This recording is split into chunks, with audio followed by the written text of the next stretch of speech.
O programa a seguir é livre para todos os públicos.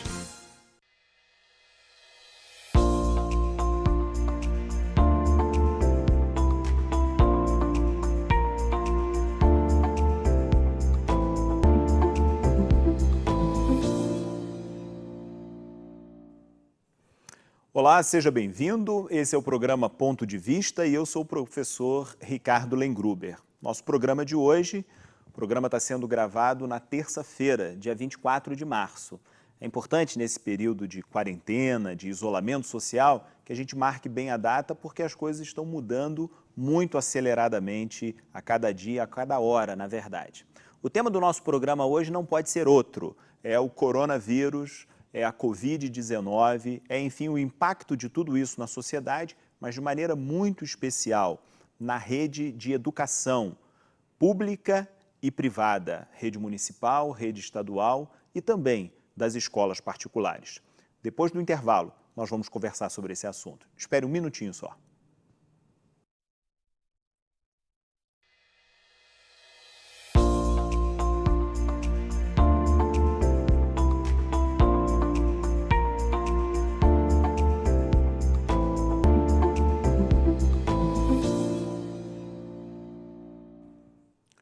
Olá, o programa Ponto de Vista de hoje vai tratar sobre suspensão das aulas nas escolas, tanto da rede pública quanto da rede privada.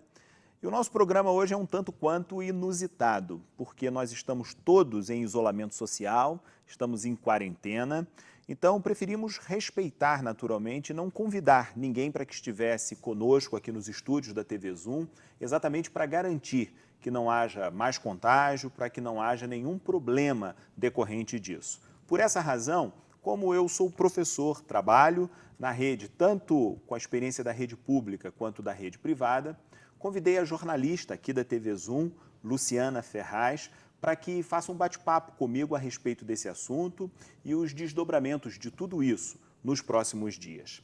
Luciana, muito obrigado pelo convite, por ter aceito o meu convite nessa situação absolutamente inusitada. Gostaria de passar a palavra para você, para que a gente conversasse sobre esse momento difícil que a gente está vivendo. Sim, a gente vai inverter um pouquinho aqui, né? Eu vou entrevistar hoje o professor Ricardo e é importante essa questão, né, que ele acabou de falar, de não trazer ninguém à TV, para que a gente possa manter a quarentena e dar o exemplo, né, disso tudo. E como profissional também da imprensa, a gente tem que trazer a informação. Então, hoje, justamente, esse bate-papo que a gente vai ter aqui é de uma profissional da imprensa com um professor para tirar dúvidas, principalmente dos jovens, dos pais e mães que estão apreensivos nesse momento com a situação do Covid-19. Professor Ricardo Lengruber, ele é professor universitário, é também proprietário de escola privada aqui no município de Nova Friburgo e representa hoje, ele é o presidente do Conselho Municipal de Educação. Bem-vindo, Ricardo Lengruber. Muito obrigado, Luciana. Vamos falar um pouquinho dessa situação hoje que as escolas vivem, que os profissionais, tanto os professores como outros profissionais também da área, pais e mães e essa garotada que está em casa. Por que as escolas tiveram que fechar? Pois é, Luciana, eu considero essa experiência que a gente está vivendo uma experiência absolutamente inédita, pelo menos para as nossas gerações, né? Dos nossos pais, a nossa geração, dos nossos filhos, é uma experiência completamente diferente de tudo que já se viveu. Aqui em Friburgo, por exemplo, a gente experimentou em 2011, né, aquele episódio, a tragédia como ficou conhecida, mas foi um pouquinho diferente, porque primeiro que foi no mês de janeiro, houve um pouco de tempo para as escolas se reorganizarem, o ano letivo começou atrasado, mas começou. E foi uma região somente, exatamente, né? Não foi um impacto de nível nacional, planetário, né? Como que está acontecendo agora. Tivemos outras experiências com a gripe H1N1, por exemplo, em 2008, 2009, se não me falha a memória, mas que também foi por um período menor de tempo e na saída das férias de julho. Então, isso também deu um impacto muito menor, muito menos grave para as redes. Agora não, agora é muito diferente. porque nós terminamos uma sexta-feira 13 de março, com as escolas funcionando a todo vapor e tivemos a determinação por um decreto do Estado obrigando que todas as escolas da rede pública e da rede privada, escolas estaduais no estado do Rio, escolas municipais em todos os municípios, 92 municípios do estado e todas as escolas da rede particular de educação. Todas deveriam fechar a partir da segunda, dia 16. Então, mais ou menos assim, nós saímos da escola na sexta-feira, achando que voltaríamos na segunda-feira com normalidade. Não foi isso que aconteceu. O carnaval. Exatamente, exatamente. O mês de fevereiro é um mês em que há um esquentar das turbinas, as turmas chegam, os alunos se conhecem, os professores começam o trabalho, houve uma interrupção com o carnaval e tão logo a gente voltou às atividades, né, com 2 semanas praticamente de atividades apenas, tivemos que fazer essa interrupção. É importante que todo mundo tenha clareza que não foi, digamos, vontade das escolas. As escolas estão todas muito conscientes do seu papel como agente também da questão da saúde pública, da vigilância em saúde, para que não haja o contágio desenfreado e que a gente consiga reduzir a curva de contágio para que o nosso sistema de saúde dê conta de atender os doentes a contento. A gente tem esse papel, mas ninguém estava planejando isso. A gente não tinha um planejamento para uma situação como essa, praticamente 48 horas depois. Não deu tempo de ninguém se organizar de forma mais Exatamente. mais As fácil. escolas fecharam, muitas delas ficaram com material dos alunos nos seus armários, material dos professores, né? Então, na semana passada, a semana que começou no dia 16 de março, que foi uma semana de organização para tentar, digamos assim, aparar as arestas. Sim. Nessa questão, né, de ter tido um corte, de um dia para o outro, ninguém vai mais para a escola, né? Ninguém sabe mais o que fazer e tem aí uma quantidade grande de crianças, jovens, adolescentes em casa. O que fazer nesse momento? Primeiro, eles acharam que estavam de férias. Muitos deles, inclusive, saíram andando de bicicleta, foram para os seus condomínios, se reuniram, até que veio um corte ainda mais profundo. Isso também não poderia acontecer. A quarentena, ela é um confinamento e as famílias estão vivendo dentro de casa. Mas esse aluno, ele não pode estar de férias, né, professor? Pois é. Esse é o grande desafio que a gente tem. Primeiro é importante a gente fazer um registro, Luciana, que infelizmente o Brasil, nossa cidade, Nova Friburgo, é um país, é uma cidade em que há muitas diferenças sociais, econômicas, né? Então há casas e casas, né? Há casas em que o ambiente interno é um ambiente mais apropriado, há mais espaço, etc. E há outros em que esse ambiente, infelizmente, não é o mais adequado. Então, por isso, é um desafio em dobro, inclusive para essas situações assim, de mais vulnerabilidade, digamos assim. Mas o importante é que as famílias tenham isso bastante claro. É importante ficar dentro de casa. É aquele slogan, aquela hashtag que circula. Fique em casa. Fique em casa. Isso é o mais importante nesse momento. Em segundo lugar, e tão importante quanto, é que isso não se transforme, esse ficar em casa, numa experiência de ócio, de tédio tal, que acabe por gerar muita insatisfação, muita, entre aspas, eu vou usar essa palavra porque não é uma palavra mais adequada, depressão, digamos assim, por parte da garotada, o tédio, aquela experiência de não saber o que fazer. Acaba rolando umas confusões desnecessárias, Exatamente, né? A briga entre os irmãos, o desentendimento com os pais. É um momento em que está todo mundo com a ansiedade muito elevada, está todo mundo muito preocupado com a doença, preocupado com os parentes, preocupado com quem mora distante, você não sabe exatamente como é que está. A impossibilidade de contato, de convívio com as pessoas, isso também gera uma insatisfação, uma insegurança muito grande.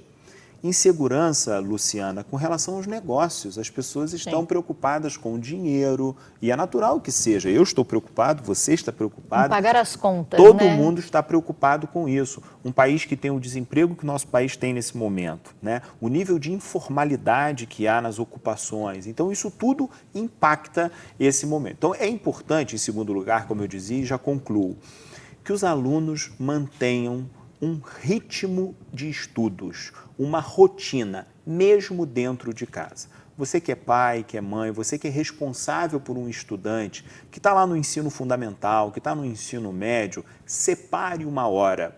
Eu aconselho que a hora da escola, se seu filho estuda de manhã, levanta de manhã, toma o café, troca de roupa, sente a uma mesa com livros, cadernos, se tiver um telefone com acesso à internet, com um computador, acesse, estude, leia, escreva, faça trabalhos, produza projetos, enfim. É importante, neste momento, manter uma rotina, uma disciplina de estudos. Porque as aulas vão voltar. Em algum momento, nós vamos voltar. A gente não sabe precisar quando, mas elas voltarão. E quando voltarem, é importante que todo mundo esteja bem afiado. Estamos na hora do intervalo, você que vai me falar isso, viu? Daqui a pouquinho a gente faz o nosso intervalo. Nessa questão, né, que a gente está falando de condições de aglomeração e tudo mais, e condições de cada família ter, né, o que pode ou não pode. A gente pode falar também das escolas particulares, das escolas públicas. Hoje a gente percebe que as escolas particulares, elas vêm mantendo um ritmo, né, através de plataformas, através da tecnologia, usando a tecnologia a favor da educação. Sim. Mas já com as escolas públicas isso já tem um outro viés, né, professor? A questão mesmo até da casa, né, desses alunos não permitir que eles tenham acesso a essas informações. O que a gente pode prever daqui, né, em diante, através até mesmo da fala do secretário estadual de Educação, que pareceu também um tanto quanto perdido, né, quando as aulas podem retornar, Tem alunos que precisam da merenda e por aí vai. Pois é, Luciana. Como eu já disse, vou repetir a mesma palavra, né? É o desafio que nós temos. Sim. Porque a fala do secretário de Estado de Educação ontem, dia 23 de março, e com isso não há nenhuma crítica ao secretário, cirurgião dentista Pedro Fernandes. Eu imagino, eu já estive na função de secretário de Educação do município de Friburgo, cuja demanda é muito menor que a demanda de um estado, e sei como que é a pressão que as autoridades sofrem nesse momento. Mas ele, por exemplo, fez afirmações sobre a possibilidade das aulas ficarem em suspenso por 60, por 90 dias. 60 e 90 não... Há uma diferença muito grande para quem grande. está a apenas... né, menos de 10 dias Sim. letivos de suspensão, então são Sim. ordens de grandeza que acabam por gerar muito pânico, muita insegurança nas famílias, né? Neste momento é importante que se diga, não há definição sobre o momento em que as aulas voltarão, mas também não há definição se vai ficar 30, 60, 90, não há esse tipo de definição nesse momento.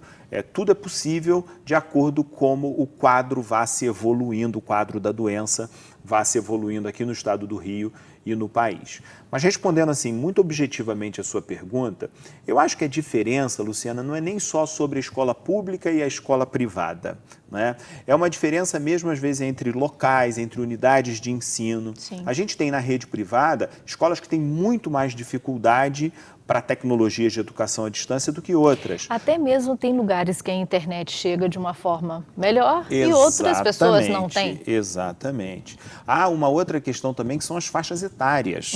Né? Alunos do ensino médio, pela idade, adolescentes que são, óbvio que eles têm uma performance na internet muito melhor do que um aluninho lá do primeiro ano do fundamental que está aprendendo a ler e escrever agora, nesse ano de 2020. Né? Eles frequentam a internet, assistem vídeos, mas não o fazem com finalidade pedagógica, didática, educativa, né? Então esse também é um desafio. Nós estamos, Luciana, aqui exatamente na hora do break. Talvez a gente pudesse, Sim. depois do intervalo, voltar e falar um pouquinho mais sobre esse desafio todo que a gente tem pela frente. Até mesmo dizendo aí para pais e mães o que podem fazer com esses pequenos, né, que não têm esse acesso do aprendizado tecnológico, mas que podem ser feitas outras coisas Claro, também. sem Então, dúvida. a gente volta com o programa Ponto de Vista daqui a pouco no próximo bloco.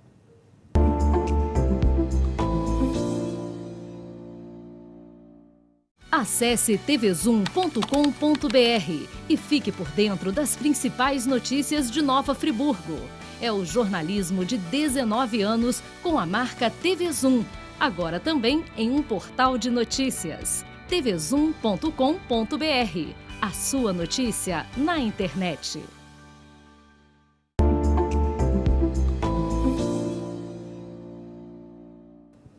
Estamos de volta com o programa Ponto de Vista. Hoje, né, excepcionalmente, eu, Luciana Ferraz, estou entrevistando o professor Ricardo Lengruber sobre as condições da educação hoje nesse quadro de coronavírus, onde pais e mães se perguntam, né, o que fazer com as crianças, quando as aulas vão retornar, tantas dúvidas. Mas é um momento de reflexão muito grande e de, principalmente, informações corretas, né, professor Ricardo? A gente volta falando dessa questão de tantos adolescentes, tantos pequenos também, com idade ainda de educação infantil, e os pais estão nessa questão. Será que vai voltar semana que vem? Será que apenas os 15 dias serão suficientes e terão o efeito necessário? Pois é. A minha percepção como cidadão, não tenho nenhuma informação oficial hoje, dia 24 de março, né, a hora que nós estamos gravando esse programa, sobre retorno das aulas. A minha expectativa é que não aconteça antes da primeira semana de abril. Por que eu digo isso? Há um decreto no município de Nova Friburgo interrompendo todas as atividades de indústria, comércio e de serviços, onde está educação, até o iniciozinho de abril. Então, muito provavelmente, o decreto estadual que suspende aulas será, digamos, renovado, não é? E as aulas vão continuar em suspenso durante algum tempo. Houve ontem, Luciana, uma deliberação do Conselho Estadual de Educação em que autoriza as escolas a, em caráter excepcional, apenas para o ano letivo de 2020, por conta do coronavírus, fazer atividades domiciliares, um regime alternativo, um regime pedagógico alternativo para atender de forma domiciliar, ou seja, dentro de casa, os alunos do ensino fundamental e do ensino médio. Pode ser educação à distância, por meio de tecnologia, internet, pode ser através de material impresso, como que a logística para distribuir isso é uma outra questão que não está definida. Aliás, muitas coisas não estão definidas, mas existe essa possibilidade.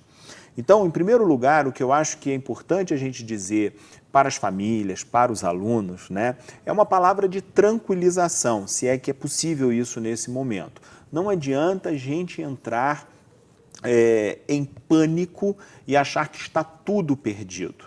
As escolas, as redes estão trabalhando para que os professores, o conteúdo programático, as disciplinas, a rotina de estudos cheguem até os filhos de vocês, cheguem até os estudantes. Estou me referindo ao ensino fundamental e ao ensino médio. Então, a expectativa do Conselho de Educação do Estado é que haja o cumprimento da carga horária prevista na legislação, mas que isso aconteça de modos alternativos, mesclando presencial, quando a gente puder voltar para a sala de aula, também com tecnologia à distância. Então, isso é uma coisa. Outra coisa é a educação infantil. A educação infantil é dividida em duas faixas, a creche, de 0 a 3 anos, e a pré-escola, de 4 e 5 anos. A partir dos 4 anos, a matrícula é obrigatória. O que o Conselho disse é que essa reposição deverá ser feita presencialmente. Isso não significa que as escolas não possam fazer orientações, sugestões, dicas para as famílias. De repente, o contato visual da professora, do professor com o aluno mais novinho é importante para manter o vínculo. Sugestão de atividades para os pais desenvolverem em casa. Os pais não substituem os professores, porque é uma profissão, né? Existe um conhecimento próprio ali na docência, mas os pais podem sim reservar um pedacinho do dia, algumas horas, para fazerem atividades de natureza cognitiva, psicomotricidade, atividade de desenvolvimento socioafetivo. É bom que seja orientada pelo pai, né? Não é só simplesmente pegar lápis de cor, botar em cima da mesa e falar assim, se vira, né? Tem que ter uma orientação. Os pais que podem, a gente sabe que nem todo mundo pode, nem todo mundo tem essa habilidade, mas um pouquinho de esforço nesse momento, para paciência, para a gente ali junto com os filhos da gente. Eu tenho dito, Luciana, que por mais dolorosa que seja essa experiência que a gente está passando, e com todos os prejuízos que se seguirão a ela, né, é inevitável que isso vá acontecer, talvez isso seja uma oportunidade para a gente se conhecer um pouquinho melhor, para a gente ficar um pouco mais dentro de casa com os nossos familiares. Exatamente, desligar um pouquinho o celular, né? Conversar com as pessoas, fazer as refeições em conjunto. Eu acho que quem pode, quem tem essa condição nesse momento, aproveite para isso, porque a saúde mental nessa hora talvez seja tão importante ou mais importante até do que o contágio com o coronavírus. Professor, você como presidente, né, do Conselho Municipal de Educação, uma questão que está tirando, né, o sono aí de muitos pais é a questão de mensalidades escolares. Meu filho está sem aula, mas eu tenho que pagar. Como isso vai, né? Já está sendo pensado uma maneira de se ajustar isso de forma que seja bom para todos, porque os professores também precisam receber e aí vem aquela bola de neve. Bom, esse é um assunto muito delicado, né? O Conselho Municipal, ele não tem, digamos, interferência nessa questão, né? O próprio secretário de Educação do Estado ontem, no seu pronunciamento, que foi uma coisa muito informal, numa live feita pelas redes sociais, ele disse que a Secretaria de Estado de Educação não interferiria nesses processos, nessas relações entre pais de alunos e escolas privadas no que tange a questão das mensalidades, porque é um assunto, de fato, muito delicado. Primeira coisa que eu acho que é importante que todo mundo reconheça é que todo mundo, escolas, pais de alunos, sabem que o momento é delicado e que haverá dificuldades. Eu acho que a palavra da hora, neste momento, é solidariedade, é união. Todo mundo entender que o outro passará por dificuldade e que é importante dar as mãos nessa hora para a gente poder lá na frente superar e sair mais forte. Esse é o primeiro ponto. O segundo ponto é que não há nenhuma determinação. Suspende mensalidade, cobra mensalidade? Não. Em regra, os contratos estão vigindo. Ou seja, haverá o cumprimento dos 200 dias, a legislação fez uma autorização para que essas aulas sejam ministradas de maneiras alternativas. Até mesmo em período de férias, também seriam considerados? Período que a gente chama de recesso escolar, entre aspas, que é um dia livre para o aluno no mês de julho, né? Eu estou excluindo aqui no caso da Prefeitura de Nova Friburgo, há 15 dias de férias para professores, professoras, previsto pela Lei Complementar número 40, mas para a rede privada são dias livres para os alunos e que, em geral, os professores têm costumeiramente um recesso, mas é possível que haja aulas serem repostas nesse período. Isso não está definido, é possível que isso aconteça. Então, em tese, o contrato está vigindo e as mensalidades da mesma forma. Agora, é claro, o importante nessa hora é o diálogo. Aquele diálogo que houve na hora da matrícula, aquele diálogo que há no dia a dia das escolas, é importante que ele haja agora também. Bom senso dos dois lados, porque como é sério para quem paga a mensalidade, também é muito sério para as instituições que precisam recebê-las para efetuar o pagamento de todos os seus profissionais, professores, pessoal de apoio, coordenações pedagógicas, o pessoal que trabalha na manutenção, enfim, é um efeito cascata que quando um elo desse falta, há repercussões negativas em toda a cadeia, né? Então a gente reconhece, repito, a gente reconhece a dificuldade de todo mundo, E eu não tenho dúvida que as escolas, todas, sem exceção, terão o bom senso para agir nesse momento. Mas é importante que haja esse bom senso, essa boa vontade, essa disposição e disponibilidade para o diálogo de todas as partes. Até porque, com a questão das plataformas online, as aulas também estão acontecendo, né?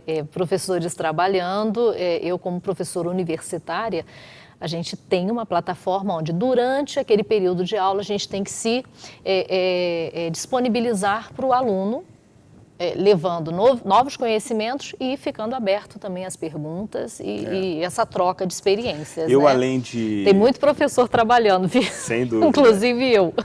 Eu, além de professor, Isso. sou aluno também. Isso. Né? E tive ontem, dia 23 de março, a primeira experiência, né? Como aluno, nessa experiência agora particular, né? De aula online, a minha professora lá ministrando a aula, com conteúdo, avançando na disciplina. Eu, professor, posso fazer Claro. assim, eu estou maravilhada, né? Da gente poder usar a tecnologia hoje dessa maneira tão brilhante. Sim, porque onde a gente pensava, né, que fosse ficar longe, que a gente não conseguiria levar o aprendizado adiante, a gente, através da tecnologia, a gente consegue, assim, se aproximar da melhor maneira possível. E, Luciana, da mesma maneira que a gente falou um pouquinho sobre mensalidades, que a gente falou sobre a situação da rede pública, as dificuldades, também no tocante à educação à distância, as tecnologias, as metodologias. Sim. Eu tenho usado uma expressão que eu vou me permitir repetir aqui. A gente está trocando o pneu de um carro em movimento. Né? Ou seja, dúvida. O pneu está furado, a gente precisa substituí-lo para continuar andando, mas o carro está andando, o carro não parou. O que eu quero dizer com isso? Nós, professores, alunos, as famílias, estamos todos aprendendo isso agora. A lidar com uma situação nova, uma tecnologia diferente. Que, embora não seja nova, porque está aí conosco há muito tempo, a bem da verdade é que quando o aluno não conseguiu acesso lá na plataforma, no dia seguinte ele chegava na escola e resolvia a situação, falava com o professor, mas agora não dá. Então é importante nesse momento, pessoal, a gente ter paciência, tranquilidade, porque senão a gente não vai conseguir superar. Vou te dar um dado, Luciana, um sistema de ensino em nível nacional que eu conheço e tenho contato, disseram que eles tinham uma média de 2.000 acessos na sua plataforma por hora do dia, né? E na semana passada, ainda na semana passada, havia já uma média de 20.000 acessos, ou seja, multiplicou por 10. Então, as plataformas não vão suportar, o pessoal está procurando alternativas, né, em grandes plataformas como o YouTube, redes sociais, Microsoft, exatamente para poder esses servidores, que são, na sua maioria, hospedados inclusive fora do país, Sim. terem capacidade técnica para tanto. Só para a gente terminar, né, o programa já está na sua minutagem final, uma luz no fim do túnel para esse jovem que estava se preparando ou tem que estar se preparando ainda para o Enem. E está surgindo uma dúvida aí nas redes sociais, vai ter um Enem? Qual é o impacto disso para um jovem, por exemplo, se de repente esse ano não acontecer, mas acontecer no próximo? São jovens de 17 a 20 anos, tem uma vida toda pela frente. Na sua maioria, né? Exatamente. Precisa de tanto, né, desespero? Bom, a primeira coisa que eu gostaria de dizer a gente está tão preocupado com informação de procedência, é que o Enem não está suspenso por enquanto. Sim. Não há informação oficial nenhuma sobre isso. Segundo, ainda que haja possibilidade de mudança, o Enem pode ser adiado. Por que não? Ele não precisa acontecer em outubro, ele pode acontecer em novembro, pode acontecer em janeiro, em dezembro. do ano. Exatamente. E com isso o calendário das universidades, né, que tem o seu ingresso pelo Enem, também podem sofrer algumas alterações. E uma outra coisa que é tão importante quanto, você que está no pré-vestibular, não deixe de estudar. Você tem condições autonomamente de acessar todo o conhecimento necessário para o Enem. Você já tem acesso a absolutamente tudo o que você precisa estudar. Você conhece o conteúdo da matemática, da história, da biologia, do português. Você sabe o que é que vai cair no Enem, como é que essa prova cobra. Há milhares de sites na internet com aulas de boa qualidade sobre isso. Se você tem acesso à internet... E gratuitas, né? Gratuitamente, exatamente. Procure, aproveite esse tempo, saia um pouquinho da rede social, saia um pouquinho da brincadeira e foque nesse momento. Separe uma hora do dia, de tal hora a tal hora. Eu vou ler, eu vou acessar vídeos, eu vou procurar palestras, eu vou frequentar cursos online. Há muitos disponíveis, gratuitos, que podem ser acessados. E mesmo material impresso, para quem não tem acesso à internet. Há muita coisa, sim, disponível, de qualidade e que pode te ajudar a se preparar para o Enem. Bom, professor Ricardo Lengruber, você daria alguma maneira, né, de que as pessoas também possam entrar em contato com o senhor durante esse período, através também de algumas plataformas, através das redes sociais? Você disponibiliza, né, um contato? Então, o meu contato pessoal é o telefone 99996 1119. Se você precisar me mandar uma mensagem, não tem problema nenhum em te responder. O meu e-mail pessoal é ricardo@lengruber.com. E nas redes sociais, no Facebook, no Instagram, eu estou lá como professor Ricardo Lengruber. Se for alguma coisa referente ao Conselho Municipal de Educação, pode me escrever, eu te passo os contatos oficiais do Conselho e você encaminha a sua demanda para lá. Ok. Eu retorno com a minha posição aqui de convidada de hoje no programa Ponto de Vista e passo a bola novamente para o professor Ricardo Lengruber para que possa terminar o seu programa. Muito bem. Luciana, muito obrigado por essa parceria. A gente precisou inventar aqui algo diferente, mas ficou muito bom. Pela apresentadora. Obrigada pela oportunidade, é sempre muito importante. Bem. E muito obrigado a você que nos acompanhou durante o programa Ponto de Vista dessa edição. Na semana que vem a gente se encontra novamente com outro tema, um tema semelhante a esse e seguramente algo relevante nesse momento tão especial, excepcional e diferente que a gente está vivendo. Até a próxima e muito obrigado.